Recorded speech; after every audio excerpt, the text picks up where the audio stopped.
Hello दोस्तों, कैसे हैं आप। हमारी आज की कहानी है नियत। अगर यह कहानी आपको पसंद आए तो प्लीज़ इस वीडियो को लाइक शेयर और मेरे चैनल को सब्सक्राइब जरूर करिएगा। अंजू अपने पति और बच्चों के साथ बहुत खुश थी। उसके 2 बच्चे हैं, एक लड़की और एक लड़का। बड़ा लड़का अभी 12 साल का है, लड़की छोटी है 8 साल की। एक मिडिल क्लास परिवार है। अंजू के पति राजीव का कपड़े का एक छोटा सा कारोबार है, जिससे उनका घर और दोनों बच्चों की पढ़ाई अच्छे से हो जाती है। राजीव अपने बच्चे और पत्नी को बहुत प्यार करता है। अंजू अपनी छोटी सी दुनिया में बहुत खुश थी, लेकिन फिर उसे उस दिन से सब कुछ बदलने लगता है। एक दिन राजीव जब घर आया तब उसका मूड कुछ ठीक नहीं था। उसके बच्चे वहीं बैठे पढ़ाई कर रहे थे। बातों बातों में उनमें बहस हो गई और वो झगड़ने लगे। राजीव वहीं बैठा था और अपने ही ख्यालों में खोया हुआ था। उनको झगड़ता देख राजीव को गुस्सा आ गया और उसने उठकर अपने बच्चों को एक एक तमाचा लगा दिया। अंजू किचन में से आई। बच्चों और अंजू के लिए यह बात बड़ी ही आश्चर्य की थी, क्योंकि राजीव ने आज से पहले कभी अपने बच्चों को मारना तो दूर, जोर से डांटा भी नहीं था। हमेशा उन्हें प्यार से समझाता था, लेकिन आज उसे क्या हो गया था। अंजू ने राजीव से बात की। क्या हुआ आपको, कुछ बात है क्या? लेकिन वह गुस्से में कुछ नहीं बोलकर वहाँ से चला गया। अंजू को पता चल गया था कि जरूर कोई बड़ी बात है जो राजीव को परेशान कर रही है। कुछ दिन राजीव का स्वभाव ऐसा ही रहा। इस दौरान राजीव अपनी चीज़ों को लेकर कुछ ज़्यादा ही पर्सनल हो गया था। उसने अपना एक अलग लॉकर रख लिया था, जिसकी चाबी उसी के पास रहती थी। अंजू को यह सब पता था कि राजीव उसमें कुछ रखता है, लेकिन वो राजीव से इस बारे में बात नहीं कर रही थी। उसे लगा कि शायद वो इस बारे में पूछेगी तो कहीं वह बुरा नहीं मान जाए। ऐसे ही आजकल उनका मूड कुछ सही नहीं रहता, इसलिए उसने इस बारे में बात ही नहीं निकाली। राजू कुछ दिनों से अब अकेला रहने लगा था, ज़्यादा बातें नहीं करता, बच्चों से भी। अंजू को यह बात खटकने लगी। एक दिन जब राजू अपने लॉकर में कुछ रख रहा था, तब अंजू वहाँ आ गई। अंजू के देखते ही उसने झट से सबसे पहले लॉकर को बंद किया। अंजू ने पूछा, क्या हुआ? ऐसा भी क्या है जो आप छिपा रहे हैं? क्या हो गया है आपको? कुछ बात है तो बताइए। राजीव ने कहा, कुछ नहीं, कुछ होगा तो मैं तुम्हें बताऊंगा, ऐसा कुछ है ही नहीं।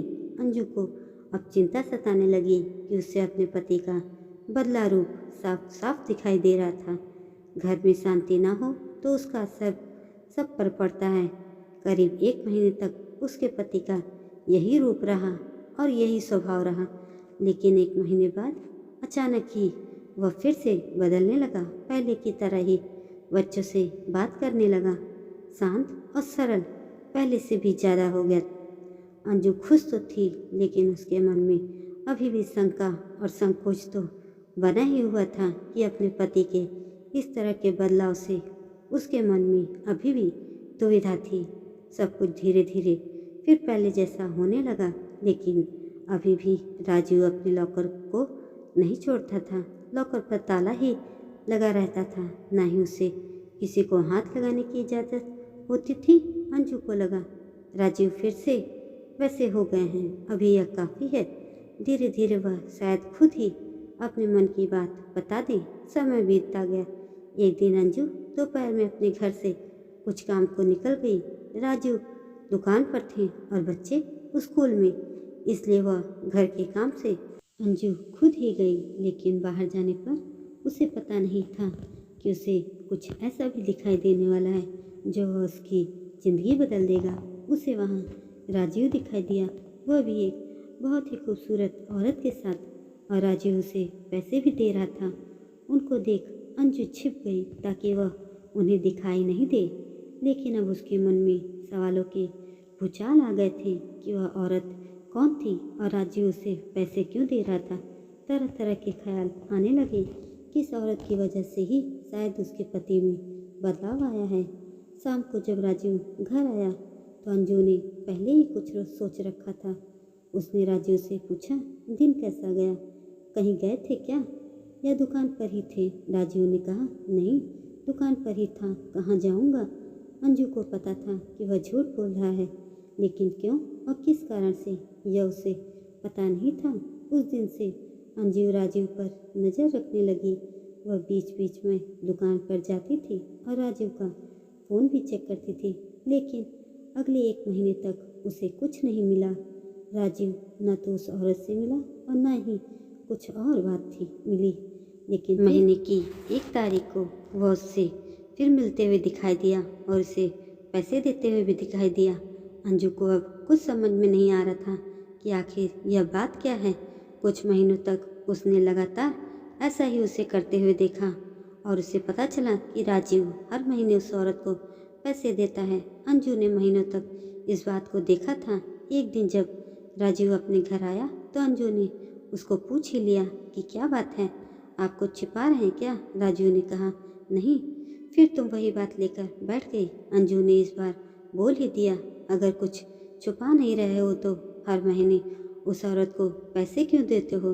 राजीव के मुंह का रंग बदल गया, वह घबरा गया और वह तिलमिला भी गया और गुस्से से बोला कि तुम मेरा पीछा कर रही हो, मुझ पर नज़र रख रही हो। हर महीने मैं बहुत लोगों को पैसे देता हूँ, तुम क्या जानती हो दुकान के बारे में? अंजू ने कहा कि मैं जानती हूँ दुकान के बारे में और यह भी जानती हूँ कि वह दुकान का काम नहीं था। राजीव ने कहा कि तुम्हें जो भी समझना है समझो, मुझे तुम्हें कोई सबूत देने की ज़रूरत नहीं है। वह बात वहाँ ख़त्म नहीं हुई। अंजू ने उसके बाद भी राजीव पर नज़र रखी, लेकिन अब वह उसे साथ में नहीं दिखाई दिए। अंजू ने सोचा कि शायद राजीव ने अब उससे मिलने की जगह को बदल लिया होगा। राजीव का लॉकर भी अब उसे खटकने लगा। उसे लगा कि वो न हो शायद इसी में वह राज है जो उस औरत और राजीव के बीच में है।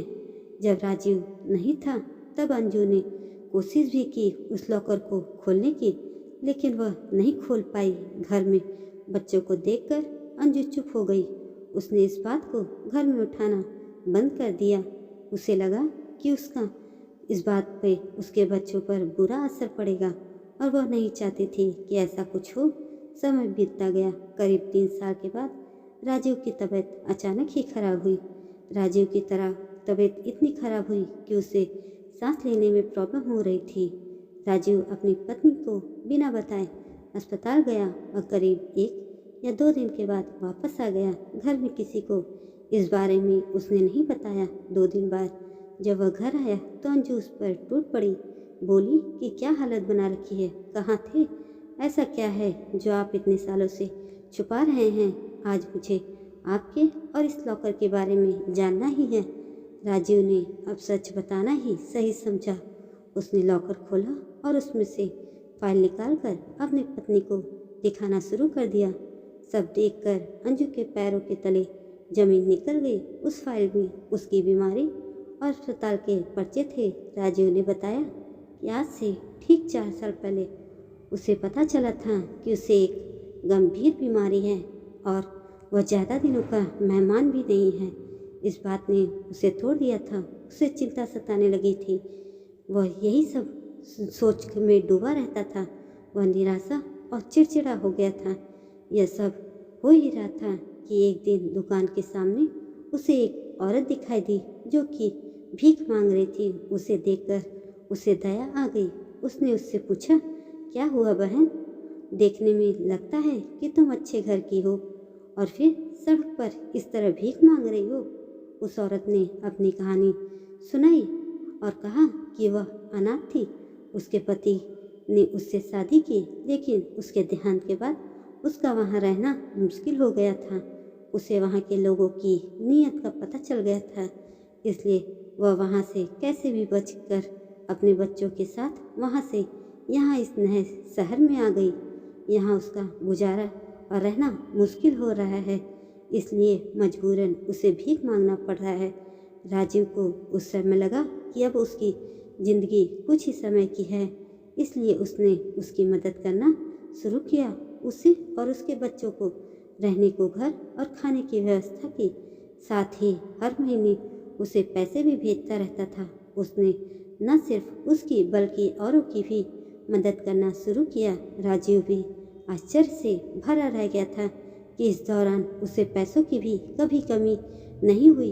जो बीमारी उसे कुछ दिनों में खत्म करने वाली थी, उसके इस अच्छे काम की वजह से उसे अभी तक जीवित रखे हुए है। उसने अपनी पत्नी से कहा कि अब मैं अपने घर की ज़रूरत के बाद जितना भी हो सकता है मैं मदद करता हूँ।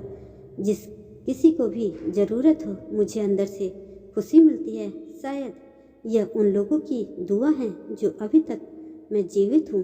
अंजू यह सब सुनकर रोने लगी और उसने अपने पति से माफ़ी भी मांगी। उसने कहा कि अब आप इतना सब कुछ झेल रहे थे और हम आपको कितना गलत समझ रहे थे।